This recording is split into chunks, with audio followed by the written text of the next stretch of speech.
కి ఈరోజు మనం శ్రీమద్ భాగవతంలో చతుర్థి స్కందం 4వ అధ్యాయం 11 నుంచి 23వ శ్లోకం వరకు చర్చించుకుందాము.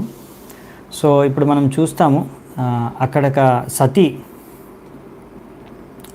దక్ష ప్రజాపతి యొక్క యజ్ఞం సమావేశం ఆ స్థలానికి వెళ్ళిన తర్వాత ఆమెకు యజ్ఞలో పాల్గొనే ఎన్నో బ్రాహ్మణులు కానీ, దేవతలు కానీ, ఋషులు, మునులు వాళ్ళందరూ కానీ దక్ష ప్రజాపతి కానీ ఏమాత్రం స్వాగతం పలకరించరు. తర్వాత సతీ చూస్తుంది, శివుడి కోసం వాళ్ళు యజ్ఞంలో అర్పణం కూడా చేయట్లేదు, శివుడికి చేయవలసిన అర్పణ మంత్రాలు చదవట్లేదు. ఆ విషయం కూడా గమనిస్తుంది. అంటే శివుడి కోసం ఆయన్ని ఆహ్వానించలేదు, ఆయనకు యజ్ఞంలో కూడా భాగం ఆయనకు అర్పించట్లేదు.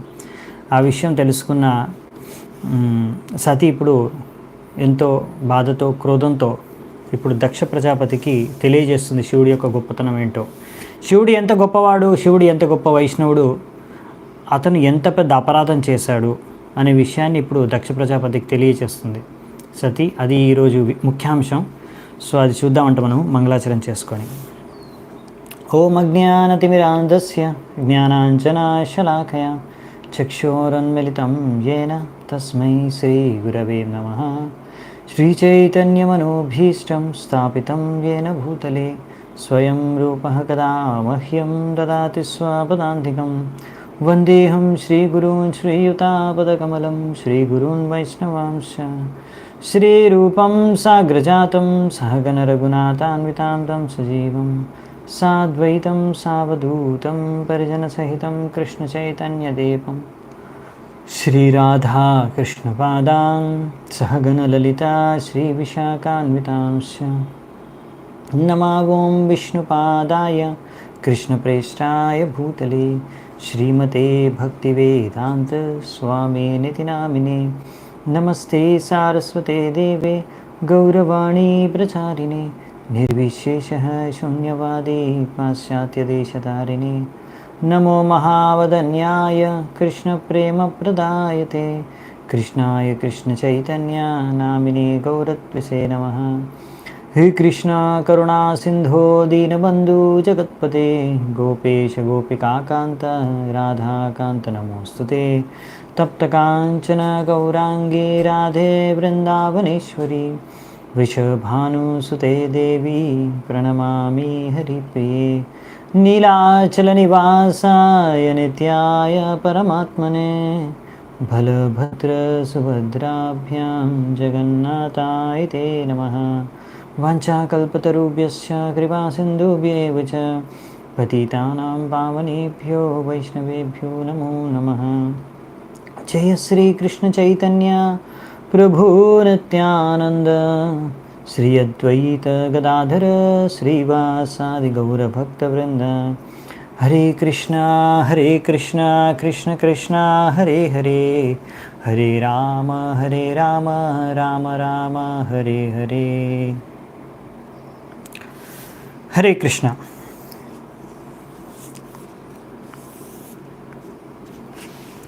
11వ శ్లోకం. ఇక్కడ నుంచి సతీ పలికే వాక్యాలు ఇక్కడ రచించారు. దేవ్యువాచ నయస్య లోకేస్యతిశయన ప్రియస్ తథా ప్రియో దేహభృతాం ప్రియాత్మనః తస్మిన్ సమస్తాత్మని ముక్త వైరకే ఋతే భవంతం కథమః ప్రతిపయేత్. ఇక్కడ సతీ దేవి ఏమని చెప్తుందంటే, శివుడు ఎంతో ప్రియుడు, అన్ని రకాల జీవాత్మలకి శివుడు ఎంతో ప్రియుడు. ఆయనకి ఒక్క శత్రువు కూడా లేడు. శివుడు ఎవరిని తన శత్రువుగా చూడరు. ఇంకా అలాగని అతనికి అందరూ సమానం. ఎవరు ఎక్కువ ప్రియం, ఎవరైనా శత్రువు అలా ఏం లేదు, అందరినీ ఒకేలాగా చూస్తారు ఆయన. నీలాంటి వాడు తప్ప ఇంకొవ్వరు కూడా ఆయన పట్ల ఇలాంటి శత్రుభావన, ఈర్ష్యాభావన, అసూయ భావన పెంచుకొని ఉండరు. ఎందుకంటే ఆయన అలాంటి వ్యక్తి, ఎటువంటి శత్రుభావన, ఈర్ష్య, అసూయ వీటన్నిటి నుంచి ముక్తుడు. అటువంటి వ్యక్తి పైన నువ్వు ఇంత అసూయ, ఈర్ష, శత్రుభావన పెంచుకున్నావు అని ఇక్కడ సతీ దక్షుడికి చెప్తుంది. ఇవన్నీ వాక్యాలు దక్ష ప్రజాపతికి చెప్పే తన తండ్రికే. సమూహం సర్వభూతేషు, సో అందరినీ, అన్ని జీవాత్మలను సమానమైన దృష్టితో చూస్తారు శివుడు. సో మరి ఎవరు శివుడికి శత్రువు అవ్వగలరు అంటే అటువంటి స్వభావం ఉన్నవాడు తప్ప. ఎవరు శివుడిని ఎవరు శత్రువుగా చూడలేరు. నీలాంటి వారు ఎప్పుడైతే అంటే ఇలాంటి అసూయ, ఈర్షభావన ఎక్కువగా ఉన్న హృదయంలో ఉన్న వ్యక్తులు, నీలాంటి వారు మాత్రమే శివుణ్ణి కూడా శత్రువుగా భావించగలరు, ఇంకా ఎవరు భావించరు. అంటే అలా శత్రువుగా భావిస్తున్నాడు దక్ష ప్రజాపతి ఎందుకంటే తనలో ఉన్న లోపం ద్వారా, తనలో ఉన్న లోపం కారణంగా అనే విషయాన్ని ఇక్కడ స్పష్టం చేస్తుంది సతి. సో నెక్స్ట్, దోషాన్ పరేషాం హి గుణేషు సాధవో గృహ్ణంతి కేచిన్న భవాదృశో ద్విజ గుణాంశ్చ ఫల్గూన్ బహుళీకరిష్ణవో మహత్తమాస్తేష్వవిదద్భవానఘం. సో ఇక్కడ ఏం చెప్తుందంటే, ఇప్పుడు నువ్వు ఒక ద్విజుడివి దక్ష, అయినా కానీ నువ్వు ఈ విధంగా అందరిలో దోషాలని, తప్పుల్ని వెతుకుతున్నావు. ఇదే నీకు వచ్చింది, తప్పుల్ని వెతకడం. కానీ శివుడి యొక్క గొప్పతనం ఏంటంటే అతను ఎవరిలో తప్పులు వెతకడు, అంతేకాకుండా అందరిలో ఉన్న మంచితనాన్ని, మంచి గుణాలని ఆయన చూస్తాడు. కొంచెం ఒకవేళ ఆ వ్యక్తిలో కొద్దిగైనా సరే మంచి గుణం అనేది ఉంటే దాన్ని అతను శివుడు ఇంకా దాన్ని పెద్దగా చేసి దాన్ని చూస్తారన్నమాట. అటువంటి గొప్ప వ్యక్తిలో నువ్వు దోషాన్ని వెతికావు, తప్పులు వెతికావు అని ఇక్కడ దక్ష ప్రజాపతిని సతి చెప్తుందన్నమాట. సో ఇక్కడ మనకి అసలు రకరకాల వ్యక్తులు ఉంటారు, సాధువులు, అసాధువులు కూడా మనకు ఆచార్యులు చెప్తారు. డిఫరెంట్ లెవెల్స్ సాధు, అసాధులు. ఇప్పుడు ఇక్కడ ఎవరి గురించి చెప్తుందంటే ఇక్కడ శివుడిని ఇక్కడ చాలా గొప్పగా వర్ణిస్తూనే ఇంకా ఈ దక్ష ప్రజాపతిని దానికి విపరీతంగా పోల్చి చెప్తుంది. శివుడు అసలు ఎవరిలో దోషం చూడరు, వాళ్ళలో ఎన్ని దోషాలు ఉన్నా కానీ అవి చూడకుండా అందులో ఉన్న ఒక మంచి గుణాన్ని చూసి దాన్ని ఇంకా పెద్దదిగా చేసి చూస్తారు. నువ్వేమో అసలు ఏ దోషం లేని వాళ్ళలో కూడా వెతికి మరి దోషాలు వెతుకుతున్నావు, తప్పులు వెతుకుతున్నావు. ఇది నీకు శివుడికి ఉన్న తేడా, వ్యత్యాసం అని ఇక్కడ సతీ దక్ష ప్రజాపతికి చెప్తుంది. సో రకరకాలు ఉంటారు, సాధు, అసాధులో కూడా వెరైటీస్, లెవెల్స్. అవి మనకు శాస్త్రాల్లో ఇచ్చారు, ఆచార్యులు చెప్తున్నారు. సాధు అంటే మామూలుగా డెఫినిషన్, అర్థం ప్రకారం సాధు అంటే ఎవరు సాధు అంటారంటే ఆ వ్యక్తి ఇంకొకరిలో ఉన్న తప్పుల్ని, లోపాలని స్వీకరిస్తారు. ఎందుకు అంటే సమయాంతరంలో కొంచెం సమయం తర్వాత ప్రతి వ్యక్తి సరిదిద్దుకొని ఆ లోపాలని అధిగమించి మంచిగా అవ్వచ్చు, ఆ లోపాలు, దోషాలని గురించి ముక్తుడు అవ్వచ్చు ఒక వ్యక్తి. అలా ఆలోచించి ఒక సాధువు ఆ లోపాలున్న వ్యక్తిని కూడా స్వీకరిస్తాడు. ఇంకా సాధువులో ఇంకా అంటే హయ్యర్ లెవెల్, ఇంకా ఉన్నతమైన సాధువుల్లో పెంచుకుంటూ వెళ్తే మహత్తర అంటారు. మహత్తర అంటే ఆ వ్యక్తి ఏంటంటే దోషాలు ఎలాగో దాన్ని పట్టించుకోరు, ఆయనలో ఉన్న లోపాలు పట్టించుకోరు, కానీ ఆ వ్యక్తిలో ఉన్న మంచి గుణాలని చూస్తారు. ఆ వ్యక్తిలో ఉన్న మంచి గుణాలు అంటే ప్రతి వ్యక్తిలో చూడండి, భౌతిక ప్రపంచంలో ప్రతి వ్యక్తిలో కొన్ని మంచి గుణాలు, చెడు గుణాలు, మంచి లక్షణాలు, చెడు లక్షణాలు, లోపాలు, ఇంకా ఎన్నో మంచి లక్షణాలు కూడా ఉంటాయి. సో ఈ వ్యక్తి ఏంటంటే మహత్తర అంటే ఆయన దోషాలని పట్టించుకోకుండా, ఆయనలో ఉండే లోపాలని పట్టించుకోకుండా ఆయనలో ఉండే మంచి గుణాలని మాత్రమే గ్రహిస్తారు, చూస్తారు.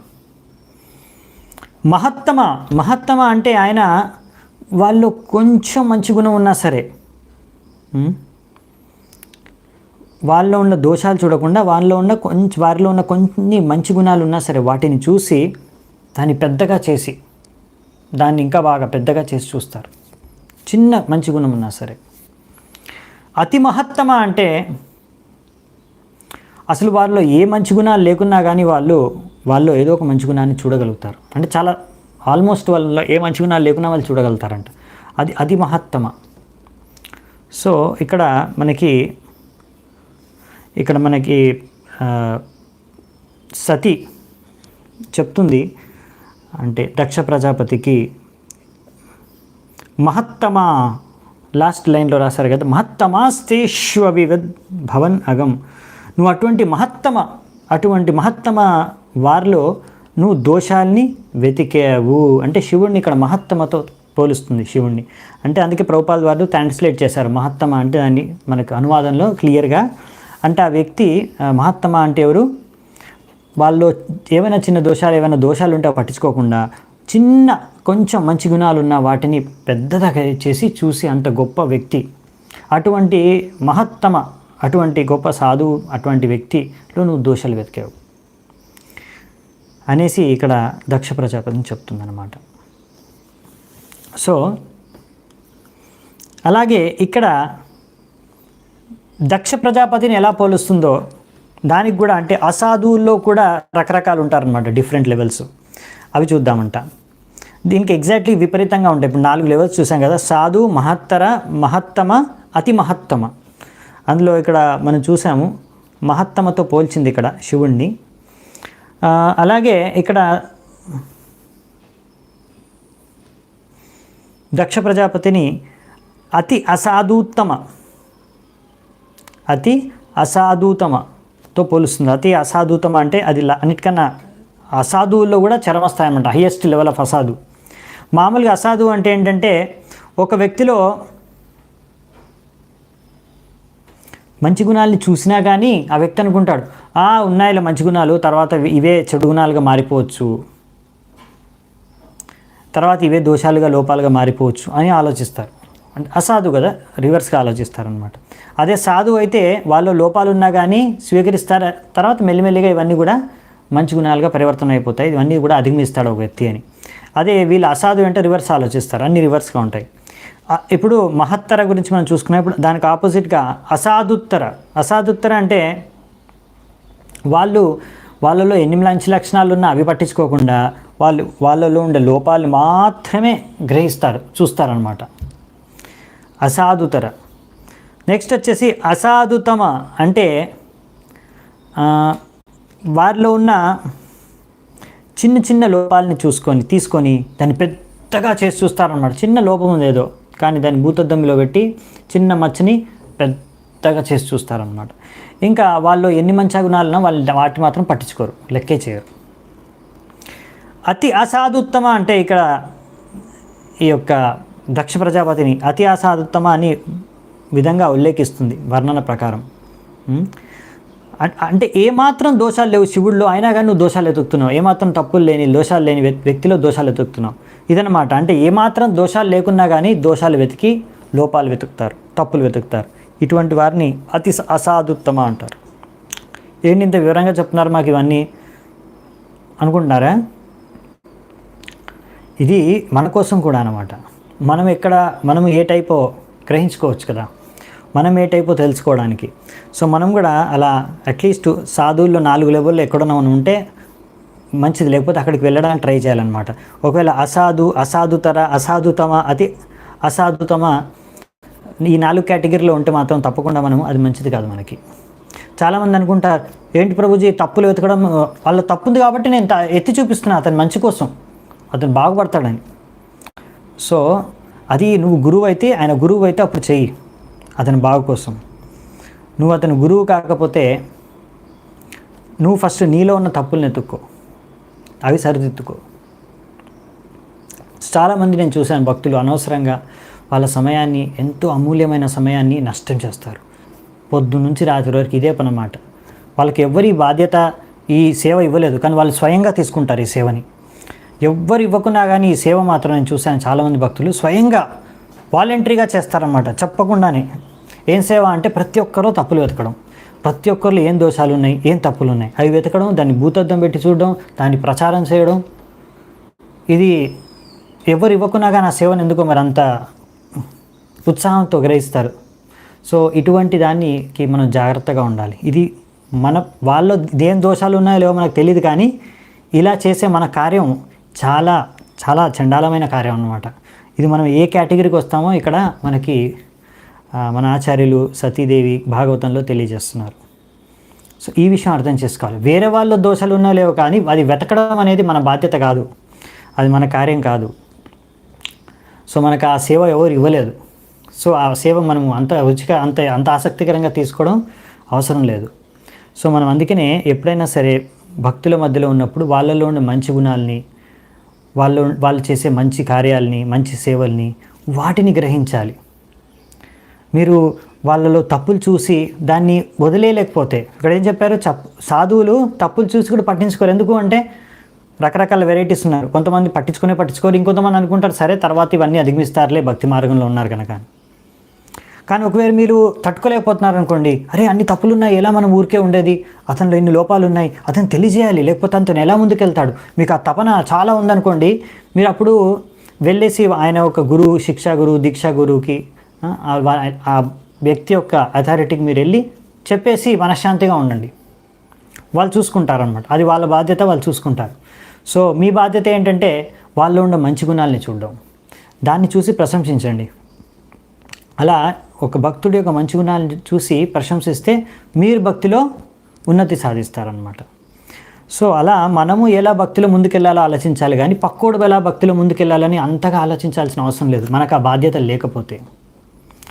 సో ఈ విషయంలో మనము చాలా చాలా జాగ్రత్తగా ఉండాలి. ఎందుకంటే ఈ విషయం నేను ఎందుకు ఎక్స్ప్లెయిన్ చేస్తున్నానంటే చాలామందిని చూశాను, వాళ్ళ సమయం ఇందులోనే వృధా చేస్తారు, జీవితంలో ఇంకేమీ చేయరు, భక్తిలో ఇదే మెయిన్ సేవగా పెట్టుకొని చేస్తారు చాలామంది. అందుకనే మనము ఈ వదిలేసి శిల ప్రభుపాల్ వారి మిషన్ ఇస్కాన్ కోసం నేను ఏం చేస్తున్నాను, ఈరోజు ఏం చేశాను, నేను పొద్దున్నుంచి సాయంత్రం వరకు నేను ఇస్కాన్లో ప్రభుపాల్ వారి మిషన్ని ముందుకు తీసుకెళ్ళడానికి నేను ఏం చేశాను అనే విషయాన్ని మనం ఆలోచించాలి. అంతేగాని వేరే వాళ్ళ దోషాలు వెతుక్కుంటూ సమయం వృధా చేసుకోకూడదు. ఇది ముఖ్యమైన అంశం అన్నమాట మనం నేర్చుకోవడానికి ఈ యొక్క ఘటన నుంచి, ఈ యొక్క శిక్షణ నుంచి. సో ఇక్కడ మనకు అందుకే ప్రభుపాల్ వారు దీన్ని ఇంకా బాగా వర్ణిస్తున్నారు తాత్పర్యంలో. ఎవరైతే మంచి ఉన్నతమైన వ్యక్తులు ఉంటారో వాళ్ళు ఎప్పుడైనా సరే వేరే వారిలో ఉన్న మంచి గుణాలని, మంచి లక్షణాలని స్వీకరిస్తారు, అవి చూస్తారు. ఎలాగైతే ఇక్కడ పోల్చుతున్నారు ప్రభుపాల్ వారి ఉదాహరణ ఇస్తున్నారు. మీరు హనీబీ, తేనెటీగ కానీ హనీబీని చూస్తే ఆ బీ ఏంటంటే అది అన్ని చోట్ల తిరుగుతున్నా కానీ ఎక్కడ కమలం పువ్వు లేకపోతే ఎలాంటి మంచి పువ్వులు ఉన్నాయి చూసుకొని ఆ పువ్వుల్లో దగ్గరికి వెళ్ళి అందులో ఉన్న తేనెని గ్రహిస్తుంది. అవునా? అక్కడ ఎన్నో రకాల విషయాలు, వస్తువులు, ముళ్ళులు ఏవైనా ఉండొచ్చు, ఆ యొక్క పువ్వులు ఎటువంటి పరిస్థితుల్లో ఎక్కడైనా ఉండొచ్చు. కానీ అటువంటి చెత్త లేకపోతే వేరే వాటి దగ్గరకు వెళ్లకుండా అందులో సారమైన ఆ పువ్వులు, అసలైన మంచి మంచి పువ్వులు, మంచి స్మెల్ ఇచ్చే పువ్వుల్లో వెళ్ళి అక్కడ నుంచి తేనె తీసుకుంటుంది. సో అలా అన్నమాట ఉన్నతమైన వ్యక్తులుని అలా ఒక తేనెటీగతో, ఒక హనీ బీతో పోలుస్తున్నారు. సో వాళ్ళు ఇలా మంచి లక్షణాలని గ్రహిస్తారు. అక్కడ ఉన్న పక్కన ముళ్ళులు ఉన్నాయా లేకపోతే చెత్త ఉందా ఏముందనేది దాని గురించి పట్టించుకోరు, సరైన విషయాన్ని గ్రహిస్తారు, సారాన్ని. అదే ఒక సాధారణ వ్యక్తి ఏంటంటే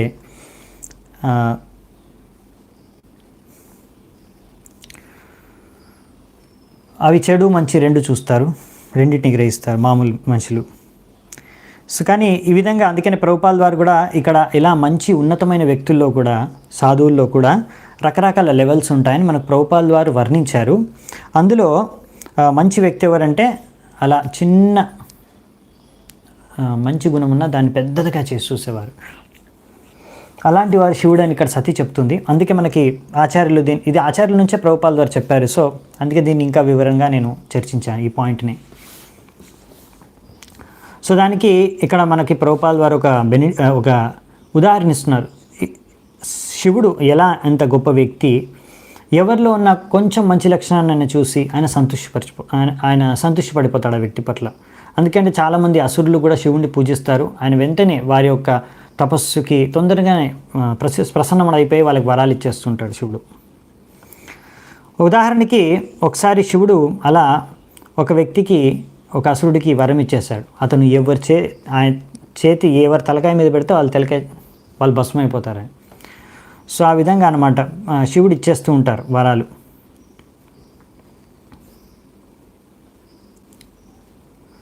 సో ఈ విధంగా ఆ వ్యక్తి ఎవరినో చంపడానికని ప్రయత్నించినా కానీ శివుడు ఏంటంటే ఆ వ్యక్తిలో ఈ విధంగా అతను తపస్సు చేసి ఎంతో కష్టపడి ఎన్నో రకం తపస్సు చేసి నన్ను ప్రసన్నుడు చేస్తాడు అని ఆ విషయాన్ని అతను చేసిన తపస్సుకు మెచ్చి ఆయనకు వరాలు ఇచ్చేస్తున్నాడు. అతను ఇంకా ఎన్నో లోపాలు ఉన్నాయి ఆ వ్యక్తిలో, అసురుల్లో ఎవరినో ఉద్దేశించి శత్రువుల్ని చంపాలని ఉద్దేశించి ఆ వరాన్ని కోరుకుంటున్నాడు. కానీ శివుడు అవన్నీ పట్టించుకోకుండా సరే అని ఇచ్చేశారనమాట. సో ఈ విధంగా శివుడు ఏంటంటే అలా ఎన్ని లోపాలు ఉన్నా కానీ వాటిని అలాంటి వ్యక్తుల్ని కూడా స్వీకరించేస్తారు. సో ఇలాంటి దక్ష ప్రజాపతి అంటే సంపూర్ణంగా విపరీతం, శివుడికి సంపూర్ణమైన విపరీతమైన వ్యక్తి, ఆపోజిట్ వ్యక్తి దక్ష ప్రజాపతి. యాక్చువల్లీ చెప్పాలంటే మనకు భాగవతంలో వచ్చే ఉదాహరణలు, క్యారెక్టర్స్ అవన్నీ చూసి మనము అవేదో వాళ్ళని చూసి నవ్వుకోవడం కాదు, దక్ష ప్రజాపతిని చూసి నవ్వడం కాదు, అదేంటి అలాంటి వ్యక్తి అని. సో మనం చూడాలి మనం దక్ష ప్రజాపతిలా ఉన్నామా అని, మనం అదే కేటగిరా లేకపోతే శివుడి కేటగిరా అని. సో మనకి ఇక్కడ చాలా ఎగ్జాంపుల్స్ వస్తాయి భాగవతంలో. ఒక్కొక్కసారి మనం అనుకోవచ్చు ఏంటి దేవతలు లేకపోతే ఇలాంటి పెద్ద పెద్ద వాళ్ళు కూడా ఇలా వ్యవహరిస్తున్నారు ఏంటి అని. వాళ్ళు కూడా భక్తులే, మరి ఎందుకు అలా వ్యవహరిస్తున్నారు అంటే భక్తుల్లో చాలా రకాలు ఉంటారు, చాలా కేటగిరీస్ ఉంటారు. సో ఈ భాగవతంలో ఏంటంటే రకరకాల ఉదాహరణలు, రకరకాల కథలు, ఇవన్నీ లీలలు లేకపోతే పురాణ కథలు ద్వారా మనకేంటంటే మనకు తెలియజేస్తున్నారు. మనం చూస్ చేసుకోవచ్చు మనం ఎలా ఉండాలనుకుంటున్నాము, మనం ఎటువంటి స్వభావం, ఎటువంటి లక్షణాలు మనం అలవరుచుకోవాలనుకుంటున్నాము అనే విషయాన్ని మనము గ్రహించి, అరే నేను యాక్చువల్లీ ఇక్కడ దక్ష ప్రజాపతిని చెప్తున్నారు, లేకపోతే ఇంకో దగ్గర ఇంద్రుడిని చెప్తారు ఉదాహరణగా, లేకపోతే ఇంకొక దగ్గర రావణాసురుని చెప్తారు, లేకపోతే ఇంకొకరిని చెప్తారు అసురుల్ని, లేకపోతే కొంతమంది ఇలాంటి వ్యక్తుల్ని. సో అవన్నీ వాళ్ళ దోషాలు ఉన్న వ్యక్తులు అందరూ కూడా ఇక్కడ ఉదాహరణలు ఇస్తున్నారు. కానీ ఇవన్నీ నాలో కూడా ఉన్నాయి, మనం చూస్తే మనకు కనిపించవచ్చు కొంతమందికి. సో ఆ విషయాలు అర్థం చేసుకొని మనము దీని నుంచి ముందుకు వెళ్ళాలి, పైకి వెళ్ళాలి, వీటిని అధిగమించేలా మనము ప్రయత్నించాలన్నమాట అలా. సో ఇప్పుడు మనము నెక్స్ట్ శ్లోకానికి వెళ్దామంట, 13వ శ్లోకం. నాశ్చర్యమేతద్యద్ అసత్సు సర్వదా మహద్వినిందా కుణపాత్మవాదిషు శీర్ష్యం మహాపూరుషపాదపాంసుభిర్ నిరస్తతేజస్సు తదేవ శోభనం. సో ఇక్కడ సతి ఏం చెప్తుందంటే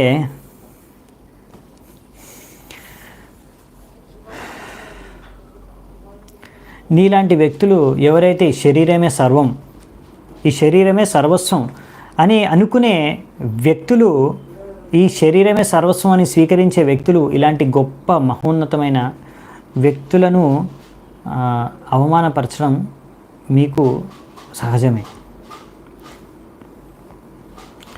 ఇది చాలా మంచిది. మీకు ఇంత అసూయ, ఈర్ష, శత్రుభావన అనేది మీ హృదయంలో ఉందే, ఇది చాలా మంచిది మీకు.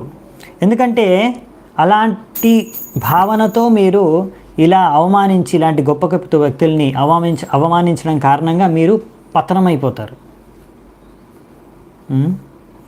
సో ఈ విధంగా గొప్ప గొప్ప వ్యక్తుల పాద ధూళి చాలు అన్నమాట. దాని నుంచి ఇలాంటి ఎంత గొప్ప వ్యక్తులైనా సరే అంటే భౌతికంగా వాళ్ళందరూ నాశనం అయిపోవచ్చు. అంటే ఇక్కడ ఏంటంటే విషయం చాలా మంచి పాయింట్ ఇది. యాక్చువల్లీ పాయింట్ ఏంటంటే ఇప్పుడు శివుడు చాలా గొప్ప వ్యక్తి, ఆయన ఆధ్యాత్మికంగా గొప్ప వ్యక్తి. దక్ష ప్రజాపతి ఏంటంటే భౌతికంగా ఆయన చాలా శక్తిశాలి వ్యక్తి.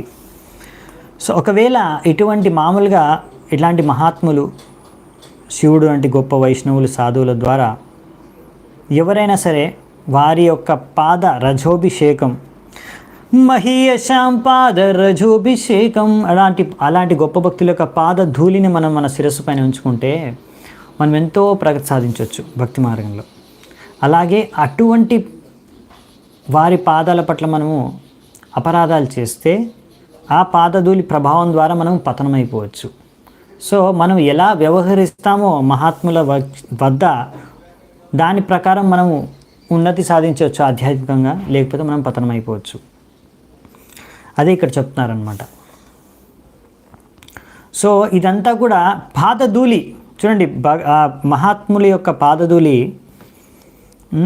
అది సేమ్, కానీ దాని ఎఫెక్ట్ ఎలా ఉంటుంది అంటే అది ఎవరు గ్రహిస్తున్నారు అంటే ఎదుటి వ్యక్తి, గ్రహించే వ్యక్తి మీద ఆధారపడి ఉంటుంది. ఆ వ్యక్తి సరైన భావన సద్భావనతో ఉన్నాడనుకోండి, అతను భక్తి మార్గంలో ఉన్నతి సాధించవచ్చు. ఒకవేళ అతను విరుద్ధమైన భావనతో ఉంటే మహాత్ముల పట్ల, అప్పుడు అదే అతని పతనానికి దారితీస్తుంది. సో ఇక్కడ ఉదాహరణ చెప్తున్నారనమాట. అందుకనే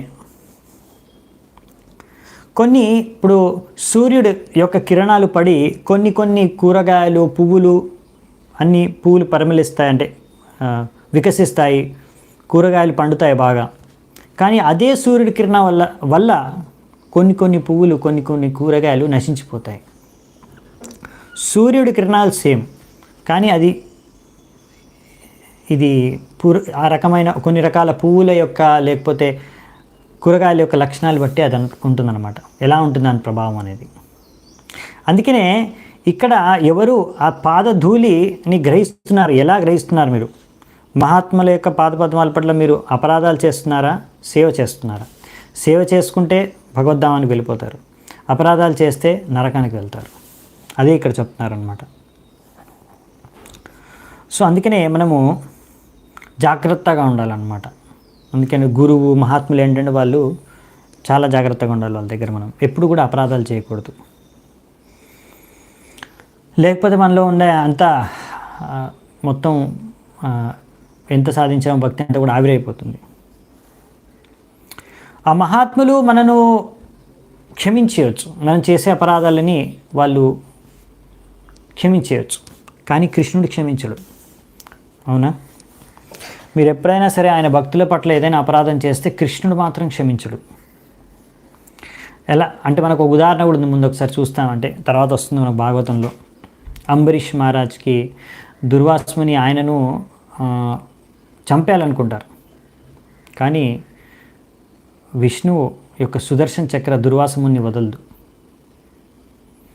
అంబరీష్ మహారాజ్ అసలు ఆయన ఏమీ పట్టించుకోడు, ఆయన అపరాధంగా స్వీకరించాడు. కానీ కృష్ణుడు అది అపరాధంగా గ్రహించి సుదర్శన చక్రాన్ని పంపిస్తాడు దుర్వాసముని వధించడానికి. సో దుర్వాసముని మళ్ళీ అంబరీష్ కాళ్ళ మీద పడ్డ తర్వాతే ఆ సుదర్శన చక్ర వదిలేస్తుంది. సో అలా కృష్ణుడు, విష్ణువు వదలరు. ఒకవేళ ఆ భక్తులు మిమ్మల్ని క్షమించేయచ్చు, వాళ్ళు ఏం చేయకపోవచ్చు మిమ్మల్ని, కానీ కృష్ణుడు, విష్ణువు వదలరు, తప్పకుండా మీకు దండ విధిస్తారు. అందుకే జాగ్రత్తగా ఉండాలి. మీరు అనుకోకూడదు, చూడండి నేను వాళ్ళని ఎంత అవమానించినా, ఎంత అపరాధం చేసినా ఏం చేయలేదు, నన్ను ఏం చేయలేరు వాళ్ళు అని మీరు అనుకోవచ్చు. కానీ కృష్ణుడు చూస్తున్నాడు, ఆయన తప్పకుండా మిమ్మల్ని కొంచెం సమయం ఒక్కటే అనమాట, కొంచెం సమయం తర్వాత పతనానికి దారితీస్తుంది. ఇప్పుడు దక్ష ప్రజాపతిది కూడా అదే గతి నెక్స్ట్ అవుతుందన్నమాట. సో ఈ విధంగా ప్రభుపాల్ వారు చెప్తున్నారు, ఎలాగైతే అలా కృష్ణుడు సహించాడు మనం చేసే అపరాధాలు మహాత్ముల పట్ల. ఎలాగైతే just as one can tolerate the scorching sunshine on once head but cannot tolerate the scorching sunshine on once feet. So సూర్యుడి కిరణాలు మన తలపైన పడ్డప్పుడు మనం సహించగలుగుతాం, కానీ మనకి కింద వేడి సర్ఫేస్ ఉందనుకోండి, దాని మీద నడిచారనుకోండి, మీరు నడవలేరు, చాలా కష్టం. అవునా? ఎండాకాలంలో మీరు బయట రోడ్డు మీద కానీ ఎక్కడైనా కానీ ఇసుకలో కానీ కూడా మీరు డైరెక్ట్గా నడిచారనుకోండి, కింద వేడిగా ఉందనుకోండి, సూర్యుడి కిరణాలు పడి మీ కాళ్ళు మండిపోతాయి, మీరు నడవలేరు. సో అలా అన్నమాట. సో అందుకనే జాగ్రత్తగా ఉండాలి. ఇలాంటి అపరాధాలు ఎందుకు జరుగుతాయి అంటే, ముఖ్యంగా ఏ వ్యక్తులైతే వారి యొక్క శరీరం వారు ఈ ఆత్మతత్వాన్ని మర్చిపోయి, ఆధ్యాత్మికతను మర్చిపోయి, భౌతిక స్థలంలో ఉండి శరీరమే సర్వస్వం, నేను చాలా గొప్ప, నా దగ్గర చాలా సంపద ఉంది, నేను చాలా పలుకుబడి ఉంది, నేను చాలా పేరు ప్రతిష్టలు ఉన్నాయి, ఇలా వాళ్ళు ఎక్కువగా వాళ్ళ యొక్క ఐశ్వర్యము, లేకపోతే వాళ్ళ సౌందర్యము, లేకపోతే వాళ్ళ తెలివితేటలు కానీ ఇలాంటి వాటిని చూసుకొని వాళ్ళు ఎక్కువ అహంకారం, గర్వం పెరిగిపోతే అప్పుడు అటువంటి వ్యక్తులకు ఇలాంటి సమస్యలు ఎదుర్కోవాల్సి వస్తుంది. సో అందుకని ఇక్కడ చెప్తున్నారన్నమాట. అలాంటి వ్యక్తుల్ని ఇక్కడ ఏమంటారంటే ఆవులు గాడిదలతో పోలుస్తున్నారనమాట. అలా ఓన్లీ భౌతిక స్థాయిలో జీవించే వ్యక్తుల్ని. ఇంకా ఏం చెప్తుందో చూద్దామంట సతి. యద్వియక్షరం నామ గిరిరేతం నృణాం సకృత్ ప్రసంగాదగమాశు హంతి తత్ పవిత్రకీర్తిం తమలంగ్య శాసనం భవానహోద్వేష్టి శివం శివేతరః. నెక్స్ట్ సతి ఏం చెప్తుందంటే తన తండ్రికి, మీరు శివుడి పట్ల చాలా పెద్ద అపరాధం చేశారు. ఇప్పుడు చెప్తుంది సతి డైరెక్ట్గా. అతని పేరు శివ, 2 అక్షరాలున్న శివ అంటే ఏంటి తెలుసా? శివ అంటేనే అమంగళం కూడా మంగళంగా మారిపోతుంది. అన్ని పాపకార్యాలు కూడా శుద్ధమైపోతాయి, పాపాలు కూడా. సో అటువంటి శివ అంటే ఎంత శుద్ధమైన శబ్దము. శివ శివ అంటే మంగళదాయక, మంగళం మంగళం. శివ అంటేనే మంగళం అని ఇక్కడ మనకు ప్రభుపాల్ వారు కూడా రాస్తారు తాత్పర్యంలో. సో అతని ఆజ్ఞని ఎవ్వరూ ఉల్లంఘించరు. అతను ఎంతో శుద్ధమైన వ్యక్తి. ఎవ్వరు కాదు, నువ్వు ఒక్కడివే ఆయన్ని ఇలా ఇంతగానో ఆయన పట్ల అసూయ, శత్రుభావన, ఈర్ష ఉంది నీలో శివుడి పట్ల. సో ఈ విధంగా ఎవరైతే వ్యక్తులు, ఇప్పుడు శివుడు చాలా గొప్ప వ్యక్తి. ఎవరైనా శివుడిని ఆశ్రయిస్తే వాళ్ళు కూడా ఉన్నతి సాధిస్తారు. వాళ్ళు కూడా ఆధ్యాత్మిక ఉన్నతి సాధించి వాళ్ళు అర్థం చేసుకోగలుగుతారు, నేను ఒక ఆత్మను, ఈ శరీరాన్ని కాదనే స్థాయి వరకు చేరుకోగలుగుతారు. సో ఆ విధంగా ఎవరైతే శివభక్తులు, అసలైన శివభక్తులు ఉంటారో వాళ్ళు ఆత్మతత్వాన్ని అర్థం చేసుకొని వాళ్ళు అర్థం చేసుకుంటారు, ఈ స్థాయికి వచ్చేస్తారు, నేను శరీరాన్ని కాదు, నేను ఆత్మని. సో ఈ విధంగా ఒకేలా ఒక వ్యక్తి ఇంకా తెలివి ఎక్కువ లేదనుకోండి, ఆ వ్యక్తి ఏంటంటే అక్కడే ఆగిపోతాడు. అహం బ్రహ్మాస్మి, నేను ఆత్మను, ఇంత మట్టుకే అర్థం చేసుకుంటాడు. కానీ ఒకవేళ బాగా తెలివైన వ్యక్తి అయితే అక్కడ నుంచి ఇంకా బాగా అర్థం చేసుకుని, అరే శివుడు ఏం చేస్తున్నాడు, ఎప్పుడు శివుడు తన యొక్క మాల పైన జపం చేస్తున్నాడు, ఎవరిపైన ధ్యానం చేస్తున్నాడు. అలా శివుడు చేసే కార్యాలని అర్థం చేసుకొని అతను సంకర్షణుడు, విష్ణు కృష్ణుడి యొక్క మహాభక్తుడు, వైష్ణవుడు అనే విషయాన్ని అర్థం చేసుకొని అలా ఆయన అడుగుజాడల్లో అనుసరించి ఒక మంచి విష్ణు కృష్ణుడి భక్తులుగా మారుతారు. వాళ్ళు ఇంకా తెలివైన వాళ్ళు మాత్రం.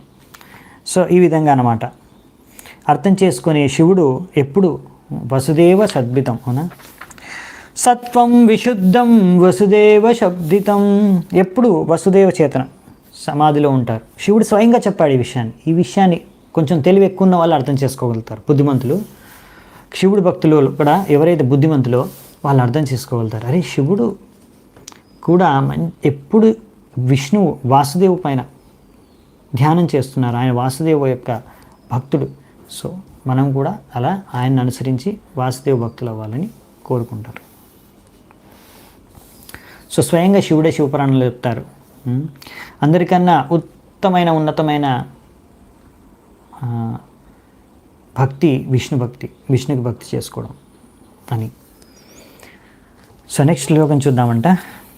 యత్పాద పద్మం మహతాం మనోలిభిర్ నిషేవితం బ్రహ్మరసాసవార్తిభిః లోకస్య యద్వర్షతి చాశిశోర్తినస్ తస్మై భవాన్ ద్రుహ్యతి విశ్వబంధవే.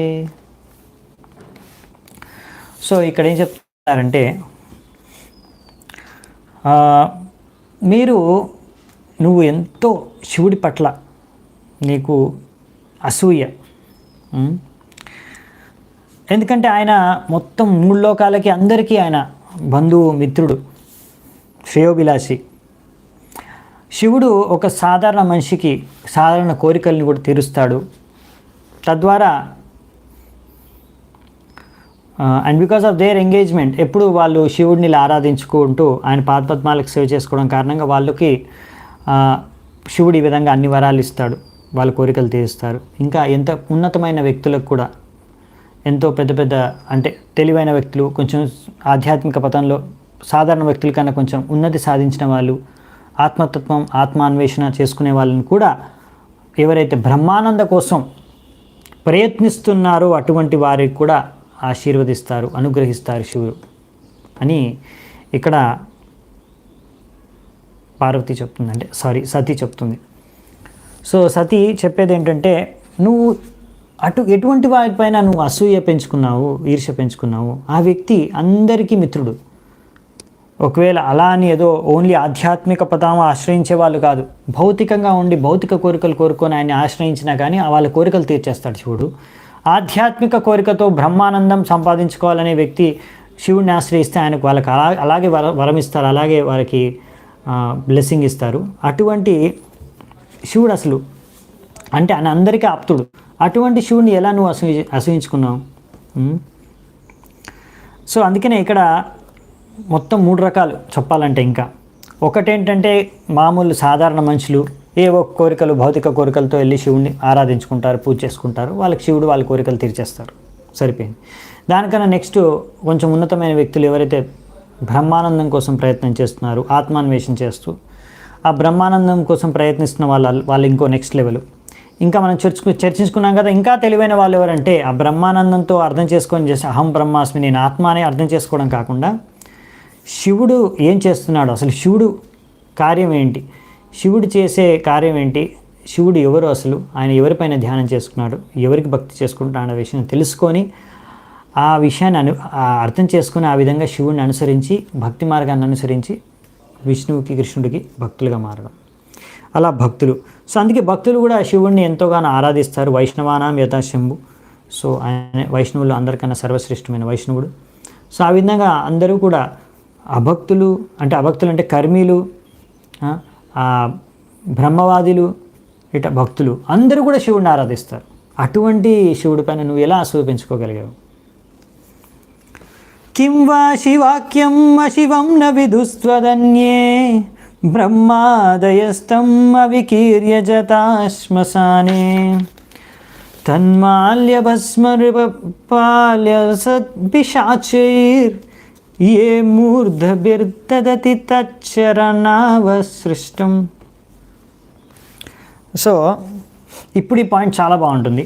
ఇప్పుడు సతీ చెప్తుంది ఇక్కడ దక్షుడికి, అంటే నువ్వు ఏమనుకుంటున్నావు, పెద్ద పెద్ద గొప్ప గొప్ప వ్యక్తులు, నీకన్నా గొప్ప వ్యక్తులైన బ్రహ్మదేవుడు, ఓకే ఇక్కడ ఉన్న వాళ్ళను చాలా గొప్పవాడు అనుకుంటున్నావు కదా, నీకన్నా గొప్పవారైన బ్రహ్మదేవుడు అన్నా నీకన్నా గొప్ప అని ఒప్పుకుంటావు కదా.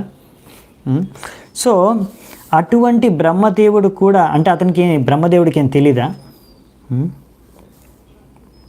సో బ్రహ్మదేవుడికి తెలీదా ఈ శివుడు మరి ఇతను అమంగళదాయకమని? నువ్వు ఎన్నో మాటలు నావు శివుడిని, అవన్నీ నిజమని అనుకున్నాడా ఏంటి బ్రహ్మ? అనుకోలేదే. సో అంటే బ్రహ్మ కూడా మెయిన్ పాయింట్ ఇక్కడ ఏం చెప్తుందంటే, ఇక్కడ బ్రహ్మ వంటి వాళ్ళు కూడా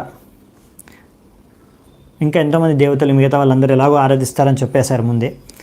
బ్రహ్మదేవుడు కూడా శివుడిని ఎంతగా ఆరాధిస్తారంటే, శివుడి పాదపద్మాలకు అర్పించిన పువ్వులను బ్రహ్మదేవుడు కూడా ఆ పువ్వులని తన నెత్తి మీద పెట్టుకుంటాడు. అంటే బ్రహ్మదేవుడు కూడా శివుడిని అంత గొప్పగా ఆరాధిస్తారు, అంటే అంత గొప్ప స్థానం ఇచ్చారు శివుడికి. అంటే శివుడికి అంత గొప్ప సమ్మానం ఆరాధన బ్రహ్మదేవుడు కూడా సమర్పించుకుంటుంటే, అంటే బ్రహ్మదేవుడికి తెలీదా? బ్రహ్మదేవుడి కన్నా నువ్వు గొప్ప. బ్రహ్మదేవుడికి శివుడిని మరి ఎందుకు ఆయన ఆరాధిస్తున్నాడు, ఆయన ఎందుకు అంతగానో ఆదరిస్తున్నారు, లేకపోతే అంతగా ఎందుకు ఆయనకి ప్రాధాన్యతనిస్తున్నారు బ్రహ్మదేవుడు? సో ఆ విషయాన్ని ఇక్కడ చెప్తుందన్నమాట.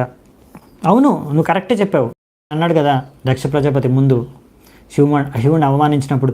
ఇతను ఎప్పుడు శ్మశానంలో తిరుగుతూ ఉంటాడు, జుట్టంతా ఇలా విరవేసుకొని, కప మాల వేసుకొని, ఇంకా శ్మశానంలో అంత బూడిద రాసుకొని, ఇంకా ఇలా ఎప్పుడు ప్రచేతాలు అంటే భూత పిశాచాలని వేసుకొని తిరుగుతూ ఉంటారు వెనకాల అని మీరు అవమానించారు శివుణ్ణి. అవును కరెక్టే, ఇవన్నీ చేస్తారు, అయినా కానీ శివుడు మంగళదాయకం అని బ్రహ్మదేవుడు స్వీకరించాడు. బ్రహ్మదేవుడి కన్నా నీకు ఎక్కువ తెలివి ఉందా? నువ్వు గొప్పవాడివా. సో ఈ విధంగా వ్యంగ్యంగా కూడా సతీ ఇక్కడ దక్షుడికి చెప్తుంది. అతను చేసిన తప్పుని అతను ఏ విధంగా అయితే శివుడిని ఉద్దేశించి అన్నాడో మాటలు అవన్నీ ఎలా తప్పు అనే విషయాన్ని తెలియజేస్తుంది అనమాట. అప్పుడు ముందు అవమానించాడు దక్ష ప్రజాపతి శివుడిని. అవన్నిటికీ ఇప్పుడు సతీ దక్షుడికి కౌంటర్ ఇస్తుంది అనమాట. అవన్నీ కూడా నువ్వు మాటలు అన్నావు కదా, అవన్నీ తప్పు అని ఒక్కొక్క డైలాగ్కి ఒక్కొక్క శ్లోకంలో ఇప్పుడు అన్ని విషయాలు తెలియజేస్తుంది దక్షుడికి సతీదేవి. సో ఈ విధంగా ఇప్పుడు మరి ఇలా చేస్తుంది, ఇప్పుడు తండ్రిని ఇలా అంటుందే సతీ, మరి ఇది ఓకేనా అంటే ప్రభుపాల్ వారు ఇక్కడ సంపూర్ణంగా సమ్మతిస్తారనమాట, ప్రశంసిస్తారు. సతీ ఒక పవిత్ర స్త్రీ, ఇంకా ఏమంటాం పతివ్రత స్త్రీ. సో అందుకనే ఇది శివుడి యొక్క భార్యగా, అంతేకాకుండా శివుడు నిజంగా కూడా గొప్ప వైష్ణవుడు. సో ఒకటి శివుడు గొప్ప వైష్ణవుడు, ఇంకా తన భర్త, ఈ రెండు కారణాలు వల్ల ఇప్పుడు ఏ విధంగా అయితే సతీ ఇప్పుడు దక్షుడికి సరైన గుణపాఠం చెప్తుందో, సరైన తెలివి బుద్ధి అందిస్తుందో, ఇవన్నీ కూడా ఏదో సతీ ఎమోషనల్గా అయ్యో నా భర్తను మాటలు అన్నారు అనేసి కోపం మీదో బాధతోనో మాటలు అనట్లేదు. ఇక్కడ అన్నీ ఆమె చెప్పేవన్నీ కూడా యుక్తిపూర్వకమైన విషయాలు, సత్యాలు, యుక్తిపూర్వకమైన సత్యాలు అన్నమాట.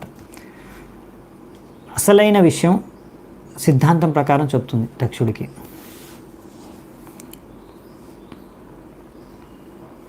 సో ఈ విధంగా ఇక్కడ శివుడి యొక్క గుణగానాలు మహిమల్ని ఇక్కడ తెలియజేస్తుంది అనమాట దక్షుడికి. ఎందుకంటే దక్షుడు అనుకుంటున్నాడు శివుడు చాలా నాకన్నా తక్కువ, నాకన్నా చిన్న అని అనుకుంటున్నాడు. అందుకనే ఇక్కడ తెలియజేస్తుందంట, బ్రహ్మదేవుడు నువ్వు బ్రహ్మదేవుడు గొప్ప కదా, బ్రహ్మదేవుడు కూడా శివుడిని ఆయనకన్నా గొప్పగా స్వీకరిస్తున్నాడు. మరి నువ్వు బ్రహ్మదేవుడి కన్నా తెలివి ఎక్కువ ఉందా, నీకు బుద్ధిమంతుడువా, నువ్వు గొప్పవాడివా, బ్రహ్మదేవుడు తప్పు పట్టినట్టు మాట్లాడుతున్నావు, నువ్వు అన్న మాటల ప్రకారం నువ్వు బ్రహ్మదేవుడిని కూడా ఏం తెలియదు అన్నట్టు మాట్లాడుతున్నావు. సో ఆ విధంగా దక్షుడు చేసిన అపరాధం తప్పుని తెలియజేస్తుంది అనమాట. సో ఈ విధంగా మనకి ఇక్కడ అర్థం చేసుకోవచ్చు శివుడి యొక్క గొప్ప స్థానము. సో ఈ విధంగా మనకి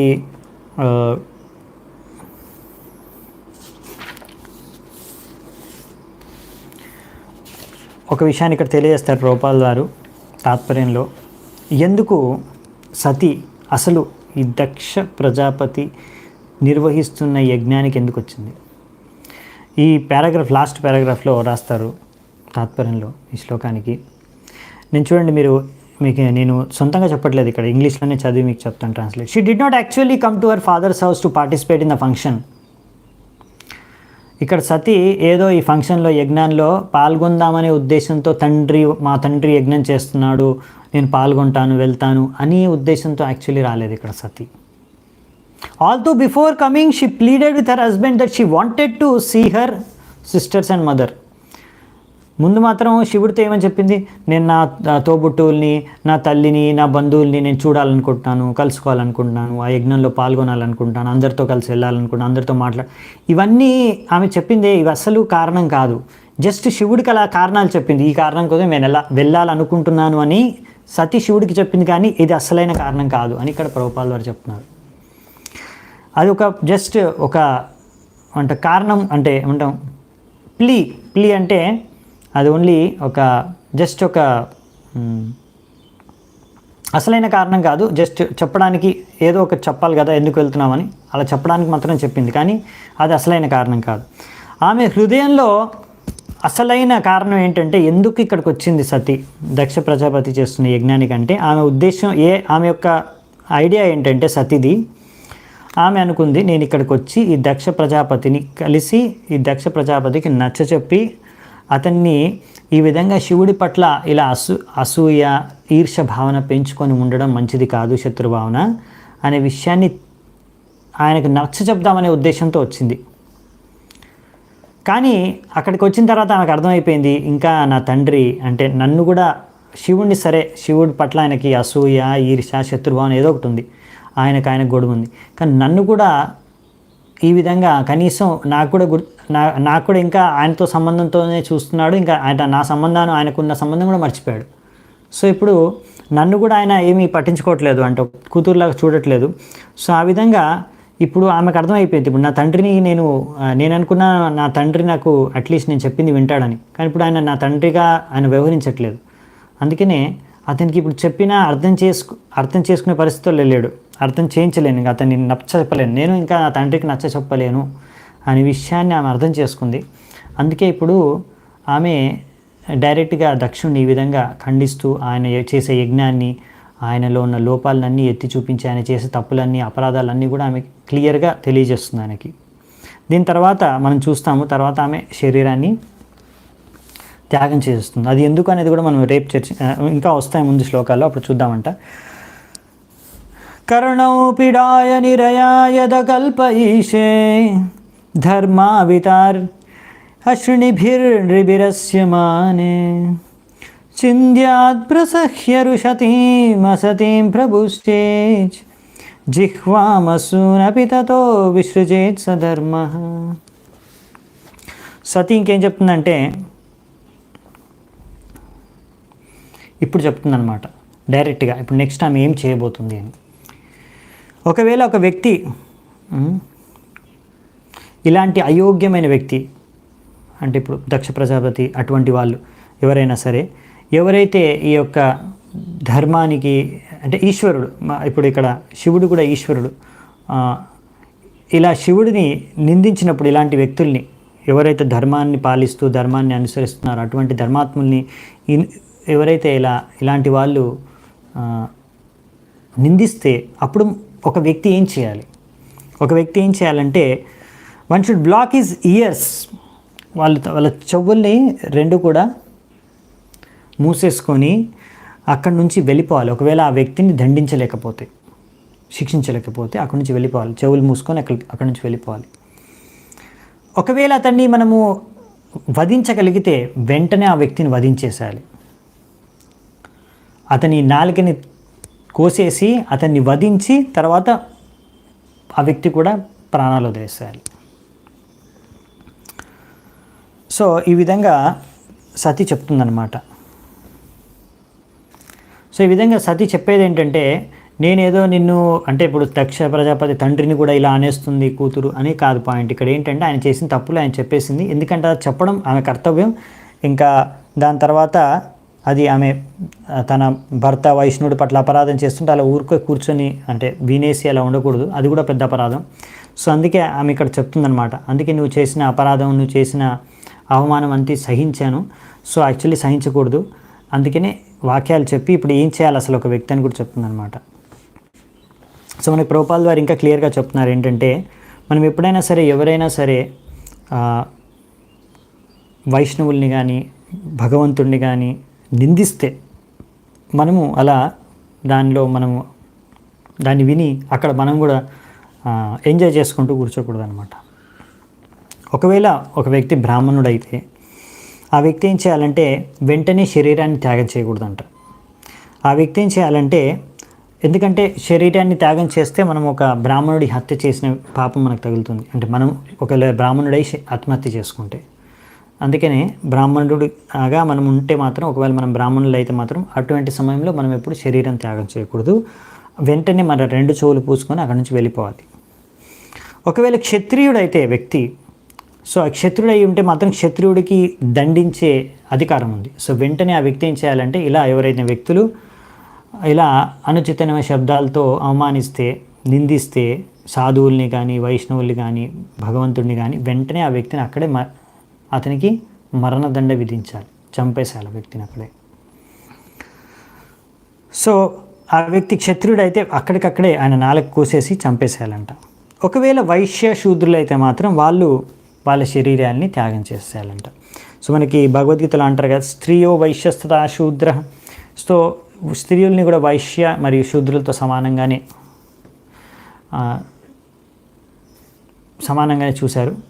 చెప్పారు. అందుకనే ఇక్కడ సతీదేవి కూడా, ఆమె స్త్రీ ఇంకొకటి తన తండ్రిని వధించలేదు కనుక, ఇక్కడ ఎందుకు వధించాలనుకోదో కూడా ఆ విషయం కూడా నెక్స్ట్ చెప్తారు, చూద్దామంటప్పుడు. ఇక్కడ ఆమె అందుకనే తన శరీరాన్ని త్యాగం చేస్తుంది అనమాట. ఇదొక కారణం, ఇంకో కారణం కూడా మనకు నెక్స్ట్ ఉంటుంది, చెప్తారు. అతస్తవోత్పన్నమిదం కలేవరం న ధారయిష్యే శితికంఠగర్హిణః జగ్ధస్య మోహాది విశుద్ధమందసో జుగుప్సితస్యోద్ధరణం ప్రచక్షతే. అందుకే ఇప్పుడు సతి ఏముంటుందంటే, అందుకే నేను ఈ శరీరము అయోగ్యమైన శరీరం, అందుకే ఈ శరీరాన్ని నేను ఇంకా ధరించను. ఎందుకంటే ఈ శరీరం నువ్వు ఇచ్చిన శరీరం, నీ నుంచి వచ్చిన శరీరం, నువ్వు ఇచ్చిన శరీరము నాకు ఇచ్చావు ఈ శరీరం, అందుకే ఈ శరీరం నాకు అక్కర్లేదు. ఎందుకంటే నువ్వు శివుణ్ణి నిందించావు. ఒకవేళ ఎవరైనా విషాన్నితో కలిపిన ఆహారాన్ని స్వీకరిస్తే ఆ విషాన్ని కక్కేయడమే దానికి ఉపచారం మార్గం. ఆ విషయం నుంచి తప్పించుకునే మార్గం ఏంటంటే ఆ విషయాన్ని ఏదైతే మింగం ఆహారంతో అది ఇప్పుడు అంతా వామిట్ చేసుకొని కక్కేసేయాలంతా. సో అంటే ఇప్పుడు అక్కడ చెప్పేది ఏంటంటే ఆమె, అందుకనే ఈ శరీరం నువ్వు ఇచ్చావు, ఇది విషపూరితమైన శరీరం, ఇప్పుడు అందుకే శరీరాన్ని వదిలేసేయాలి. ఇప్పుడు సతీకి కూడా ఎంతో శక్తి ఉంది. సతీకి ఉన్న శక్తితో ఈ దక్షుడు వంటి ఎంతోమంది దక్షుల్ని కాల్చిపారేసేది. ఆమె యొక్క కోపంతో, ఆమె యొక్క శక్తితో ఇలాంటి దక్ష ప్రజాపతి వంటి వాళ్ళని ఎంతోమందిని ఆమె చంపేయగలదు, వధించేయగలదు, భస్మం చేసేయగలదు. కానీ ఇక్కడ ఏంటంటే ఆమె చేయట్లేదు, దక్షుణ్ణి చంపట్లేదు. ఒకవేళ దక్షుణ్ణి చంపేస్తే శివుడు తన భార్యతో ఇలా తనని అవమానించే వ్యక్తిని తన భార్య ద్వారా చంపించేశాడు, అతని చేత కాదు అందుకే తన భార్య ద్వారా చంపించేశాడని అపవాదం శివుడికి రాకూడదు అనేసి ఆమె ఇక్కడ దక్షుడిని చంపట్లేదు. ఇది ఒక ఉద్దేశం. న వేదవాదానువర్తతే మతి సయేవ లోకే రమతో మహామునే యథా గతిర్దేవ మనుష్యయో పృథక్ సయేవ ధర్మేణ పరం క్షిపేత్ స్థితః. ఇక్కడ ఏం చెప్తున్నారంటే, అందుకనే ఒక వ్యక్తి ఏంటంటే తన యొక్క ధర్మాన్ని బాగా అనుసరించాలి, ఇంకొకరిని నిందించకూడదు.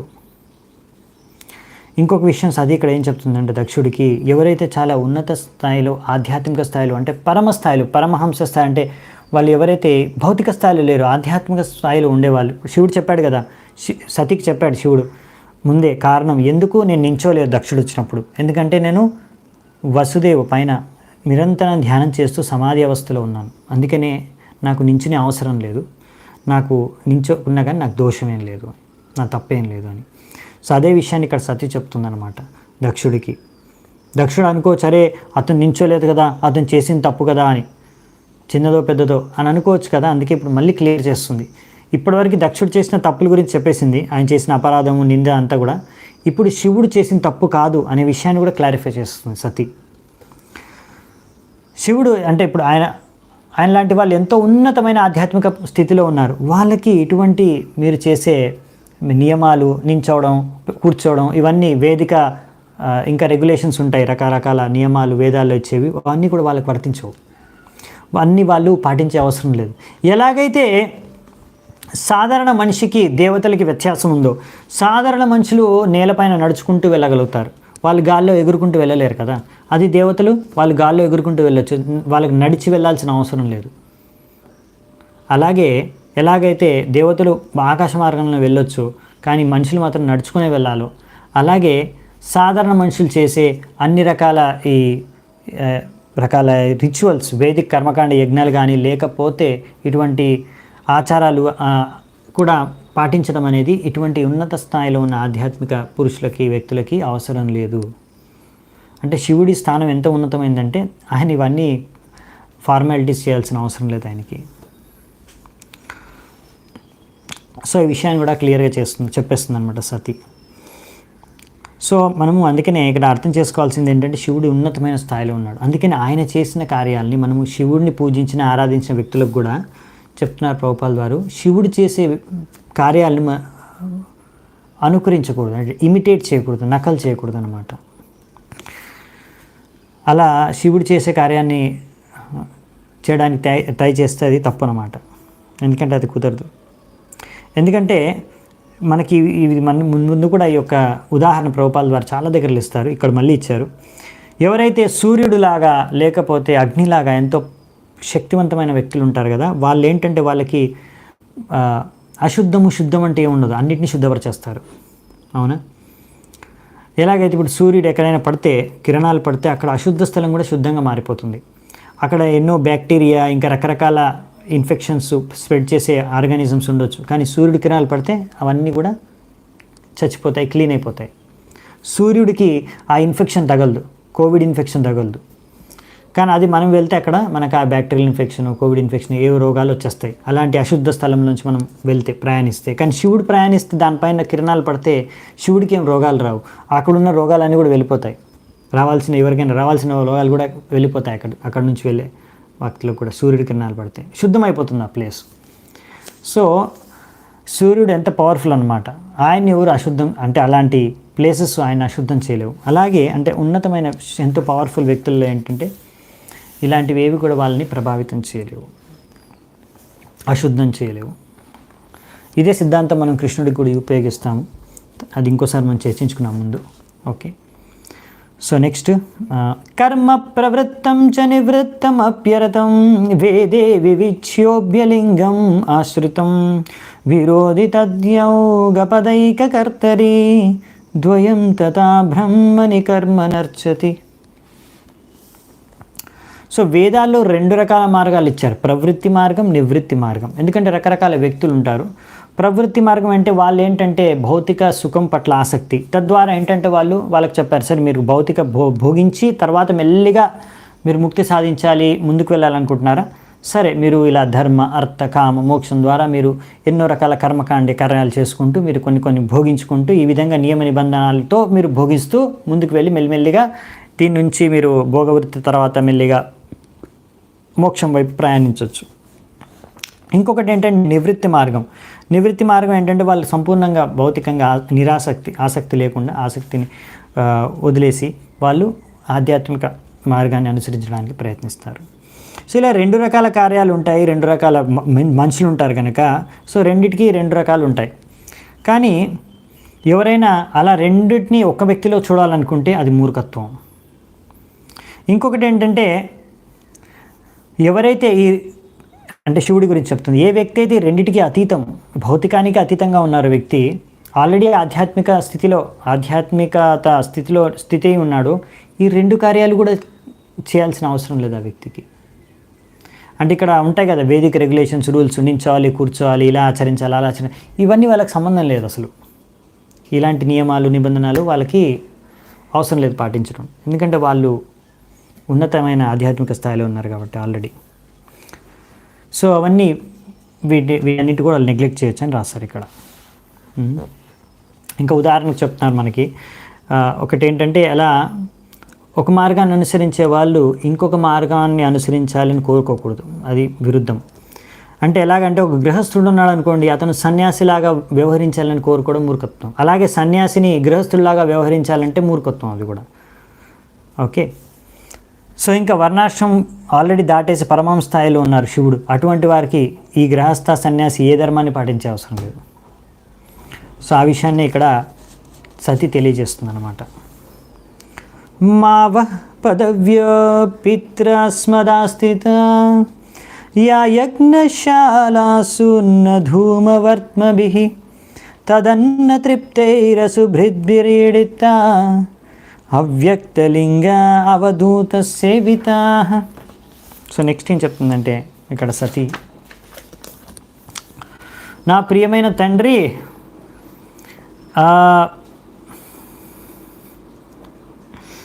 మాకు ఎంత సంపద ఐశ్వర్యం ఉందంటే నువ్వు ఇంకా నీ అనుచరులు ఎప్పటికీ కూడా ఊహించలేరు. అంటే మామూలుగా దక్ష ప్రజాపతి ఏంటంటే తన భౌతిక సంపద చూసి, ఆయన ఐశ్వర్యం కానీ, ఆయన ప్రతిష్ట, ఆయన ఒక భౌతికగా అనుకున్న శక్తిని చూసి ఆయన చాలా గర్వితుడు కదా. అందుకే ఇప్పుడు ఇక్కడ పార్వతి అంటే సతీదేవి ఏం చెప్తుందంటే, మాకు ఉన్న ఐశ్వర్యం సంపదను ఎంత ఉంది మాకనేది నువ్వు ఊహించలేవు, నీ అనుచరులు కూడా అర్థం చేసుకోగలేరు. ఎందుకంటే మీరు ఎప్పుడు ఈ కర్మకాండి యజ్ఞాల్లో పాల్గొని ఎప్పుడు ఏది దొరుకుతుందా మాకు భోగించడానికి అని ప్రయత్నించే మీకు ఇవన్నీ మా యొక్క అంటే తద్వారా మీరు యజ్ఞాలు చేసి దాని ద్వారా వచ్చే ఫలాల్ని భోగించి మీరు ఆనందించి ఆ విధంగా సంతృప్తి చెందే వ్యక్తులు మీరు. సో ఇవన్నీ మీరు ఎంతో యజ్ఞాలు చేసి తర్వాత మీరు ఏవో ఫలాల్ని ఆశించి ఏవో ఫలాలు దక్కించుకుంటున్నారు, ఏదో సంపద దక్కించుకుంటున్నారే, మీరు దేనికైతే ప్రయత్నిస్తున్నారో అవన్నీ మేము కోరుకుంటే చాలు అవన్నీ అవన్నీ అలాంటి శక్తులు, అలాంటి సంపద అంతా కూడా అంటే దక్షుడు అనుకుంటున్నాడు కదా శివుడు ఏం శక్తి లేనివాడు, లేకపోతే పవర్లెస్, లేకపోతే ఆయన అమంగళం, లేకపోతే అతనికి ఏమి చేత కాదు, ఎందుకు అతనికి అంత గొప్ప అని. సో ఇక్కడ సతి చెప్పేది ఏంటంటే అవన్నీ మేము ప్రదర్శించట్లేదు, మేము ప్రదర్శించాలనుకుంటే మీరు ఊహించలేనంత శక్తిని అంటూ వాటిని సంపదను ఐశ్వర్యాన్ని మేము ప్రదర్శించగలం, మేము కోరుకోవాలి అంతే. కానీ సో ఏవైతే మీరు ఇంకా చాలామంది ఎన్నో తపస్సులు వ్రతాలు చేసుకొని మీరు సంపాదించగలరో అవన్నీ మేము ఊహించుకొని తలుచుకుంటే చాలా అవన్నీ ప్రత్యక్షమైపోతాయి మా ముందు అని సతి చెప్తుంది. అంటే ముఖ్యంగా ఏంటంటే ఇప్పుడు శివుడు ఎంత శక్తివంతుడో నీకు అర్థమవబోతుంది వెంటనే కొంత సమయం తర్వాత. సతి తన శరీరం త్యాగం చేసిన తర్వాత అప్పుడు తన శక్తి ప్రదర్శిస్తాడు, అప్పుడు చూపిస్తాడు దక్షుడికి శివుడు అంటే ఎవరో, అప్పుడు అర్థమవుతుంది అన్నమాట దక్షుడికి. అందుకే సతి చెప్తుందంట, మిమ్మల్ని తక్కువ అంచనా ఎక్కువ, మా దగ్గర మాకేం చేతగాని వాళ్ళం మేము, మాకేమి ఐశ్వర్యం సంపద లేదనుకోకు, మాకున్న శక్తి ప్రదర్శించామంటే నువ్వు తట్టుకోలేవు, అసలు నీకు ఊహించను కూడా ఊహించలేవు నువ్వు అనేసి ఇప్పుడు సతి చెప్తుందన్నమాట. సో ఈ విధంగా మామూలుగా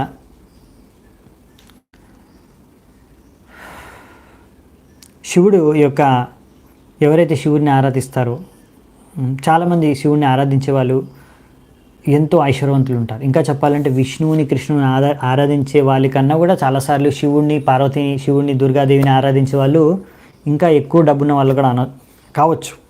అలా చాలా సందర్భాలు ఉన్నాయి. చాలామంది వెక్కిరిస్తుంటారు కూడా ఒక్కొక్కసారి భక్తుల్ని, మీరు విష్ణువుని కృష్ణుని ఆరాధిస్తున్నారు, చూడండి మేము శివుడిని దుర్గాదేవిని ఆరాధిస్తున్నాము, మేమే కోరుకున్నాము, ఎందుకు ఆరాధించాము, మాకు అవన్నీ దొరికిపోయాయి, నాకు ఇంత సంపద దొరికింది, మాకు ఇంత మంచి జాబ్ దొరికింది, ఇల్లు దొరికింది, బంగ్లా దొరికింది, ఏదో ఒకటి చెప్పుకుంటూ ఉంటారు. మీరు ఏం కృష్ణుని ఆరాధిస్తున్నారు, ఇంకా పేదరికంతో ఉన్నారు, ఇంకా మీ దగ్గర అంత సంపద లేదు, ఎందుకు మరి కృష్ణుని ఆరాధించడం అని అనుకోవచ్చు వాళ్ళు. కానీ వాళ్ళు ఆరాధించే ఉద్దేశం లక్ష్యం వేరు. మనం కృష్ణుని ఆరాధించేది డబ్బు కోసము ఉద్యోగం కోసము కాదు, మనం ఆరాధించేది మనం కృష్ణ ప్రేమ పొంది భగవద్ధామానికి వెళ్ళడం కోసం. కాబట్టి మన లక్ష్యం వేరు కనుక ఒక్కొక్కసారి భక్తులు ఆ విధంగా చూస్తే కృష్ణుని ఆరాధించే వాళ్ళు శివుణ్ణి ఆరాధించే వాళ్ళకన్నా కూడా బీదవాళ్ళు అయి ఉండొచ్చు, కనిపించవచ్చు అలా. సో అందుకనే ఇక్కడ మనకు ప్రభుపాల్ వారు చెప్తున్నారనమాట. సో శివుడిని ఆరాధించే వాళ్ళే అంతగా, శివుడు సతీ పార్వతిని ఆరాధించే వాళ్ళు ఎంతో ఐశ్వర్యవంతులుగా అవుతున్నారు. శివుడే వాళ్ళకి, దుర్గాదేవి వాళ్ళకి ఐశ్వర్యాన్ని ప్రసాదిస్తుంది. అటువంటిది మరి వాళ్ళ దగ్గర లేదా? వాళ్ళకి అది ఒక లెక్కే కాదు, వేరే వాళ్ళకి ప్రసాదించేదే వాళ్ళు ఆ విధంగా చూస్తే. సో అదే ఇక్కడ చెప్తున్నారు అన్నమాట ప్రభుపాల్ వారు.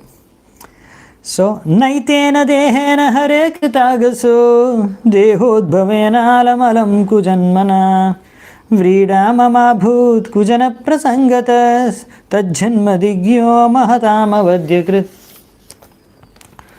అందుకే ఇప్పుడు చెప్తుంది, అందుకే నువ్వు ఒక అపరాధివి, శివుడి పాద పద్మాల పట్ల నువ్వు ఒక అపరాధివి. దురదృష్టకరమైన విషయం ఏంటంటే నీ ద్వారా నాకు ఈ శరీరం లభించింది, అందుకే నాకు ఎంతో సిగ్గుగా అనిపిస్తుంది, నీ ద్వారా నాకు ఈ శరీరం లభించింది అనేసి. అందుకే నన్ను నేనే ఖండించుకుంటున్నాను ఈ శరీరాన్ని, ఎందుకంటే ఈ శరీరం ద్వారా నీకు నాకు ఒక సంబంధం ఉంది కనుక. సో ఇటువంటి గొప్ప వ్యక్తి పట్ల అపరాధం చేసిన నీ వంటి వాడితో నాకు సంబంధం ఉందని నాకే కారం అనిపిస్తుంది, ఈ శరీరం పైన నాకే సిగ్గుగా ఉంది, ఇటువంటి నీ నుంచి నాకు శరీరం లభించిందని. ఇక్కడ అందుకనే ఇది మెయిన్ పాయింట్ అనమాట. ఇంకొక పాయింట్ చెప్తుంది, దీంతో ఇంకా క్లియర్ అవుతుంది ఈ పాయింట్ని క్లారిఫై చేయడానికి. గోత్రం త్వదీయం భగవాన్ వృషధ్వజో దాక్షాయణీత్యాహ యదా సుదుర్మణాః వ్యపేతనర్మ స్మితమాశు తదాహం వ్యుత్సర్క్షయేతత్ కుణపం త్వదంగజం. ఇలా మనకున్న ఈ యొక్క సంబంధం, తండ్రి కూతురు ఉన్న సంబంధం కారణంగా శివుడు అప్పుడప్పుడు నన్ను దాక్షాయిని అని పిలుస్తాడు. అలా దాక్షాయిని అని పిలిచినప్పుడల్లా నాకు ఇంకా ఉన్న ఆనందం అంతా వెళ్ళిపోతుంది, నాలో ఉన్న ఆనందం ఒక్క క్షణంలో ఆవిరైపోతుంది. నాకు ఎంతో దుఃఖం వేస్తుంది, అయ్యో ఈ శరీరం, ఈ శరీరం, ఈ బ్యాగ్, ఈ యొక్క శరీరం అనే ఒక ఇది మొత్తము కూడా నీ వంటి తండ్రి నుంచి లభించిందే, అందుకనే ఈ శరీరాన్ని నేను వదిలేయాలనుకుంటున్నాను అనేసి ఇప్పుడు సతి చెప్పేసింది అనమాట. సో నెక్స్ట్ వచ్చే శ్లోకాల్లో శరీరాన్ని యాక్చువల్లీ సతి త్యాగం చేస్తుంది, దాని తర్వాత ఏం జరుగుతుంది అనేది కూడా వచ్చే శ్లోకాల్లో ఇంకా వచ్చే అధ్యాయంలో ఇంకా బాగా వర్ణించబడింది. సో ఇది ఇక్కడే ముగియట్లేదు స్టోరీ, ఇంకా ముందు ఉంది. అది మనం రేపు లేకపోతే ఎప్పుడు వీలైతే అప్పుడు నెక్స్ట్ క్లాస్లో చర్చించుకుందామంట. సో ఇక్కడే ఈరోజు మన చర్చను ముగిస్తున్నాను. ఆల్రెడీ 1 అవర్ పైన అయిపోయింది. సో చాలా చాలా ధన్యవాదాలు ఇంతసేపు ఓపిక విన్నందుకు. హరే కృష్ణ. శిల ప్రభుపాద్ की जय, ग्रंथराज श्रीमद् भागवतम की जय, समवेत गौर भक्त वृंद की जय, निताय गौर सीतानाथ प्रेमानंदे. हरि हरि बोल.